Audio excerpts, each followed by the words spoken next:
નમસ્કાર મિત્રો, હું શ્રદ્ધા ઝા અત્યાર સુધી મારો ધર્મ નિભાવતી હતી ને આજે મારો રાષ્ટ્ર ધર્મ નિભાવું છું. મિત્રો, વાત કરીએ રૂપિયાની તો રૂપિયો સૌથી પહેલા શેરશાહ સૂરીના શાસનકાળ દરમિયાન 1540 થી 1545માં અસ્તિત્વમાં આવ્યો. ત્યારબાદ બ્રિટિશ શાસનકાળ દરમિયાન આપણો ચાંદીનો રૂપિયો ચલણમાં હતો, જેનું વજન 11.66 ગ્રામ હતું, જેમાં 91.7 ગ્રામ શુદ્ધ ચાંદી વપરાતું હતું. પરંતુ જ્યારથી સોનાને પૈસાના માપદંડ તરીકે સ્વીકારાયું અને એ જ દરમિયાન અમેરિકામાં ચાંદીની અઢળક ખાણો મળી આવી, તો એ વખતે સૌથી પહેલી વાર આપણો રૂપિયો ગગડ્યો અને ત્યારથી બસ ગગડતો જ રહ્યો છે. મિત્રો, પહેલા રૂપિયાને અલગ અલગ ભાગોમાં વિભાજિત કરવામાં આવતો હતો. સૌથી પહેલા રૂપિયાને 16 આના 64 પૈસાને 192 પાઈમાં વિભાજિત કરવામાં આવતો હતો. ત્યારબાદ 1957માં રૂપિયાને 10 ભાગમાં વિભાજિત કરવામાં આવ્યો. ત્યારથી આપણે પૈસાને નવા પૈસા તરીકે ઓળખતા થયા.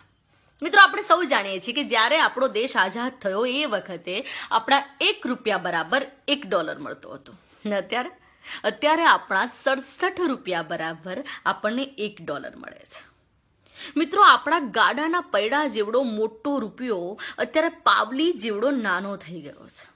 રૂપિયો નાનો થતો ગયો અને નોટો મોટી થતી ગઈ. નોટો મોટી થતી ગઈ એટલે એનો સંગ્રહ વધ્યો, કાળું નાણું અસ્તિત્વમાં આવ્યો, ભ્રષ્ટાચાર વધ્યો, આતંકવાદ વધ્યો અને નકલી નોટોનું ચલણ વધ્યું. મિત્રો, આ બધા દૂષણોએ આપણા દેશને એક અંધકારમય ભવિષ્ય તરફ વાળ્યો હતો.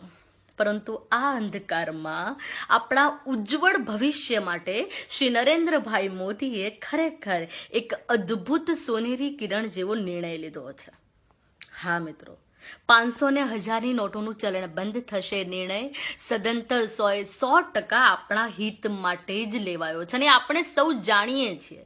હા, આપણને તકલીફ પડે છે, થોડી નહીં, કદાચ ઘણી બધી તકલીફોમાંથી આપણે સૌ અત્યારે પસાર થઈ રહ્યા છીએ.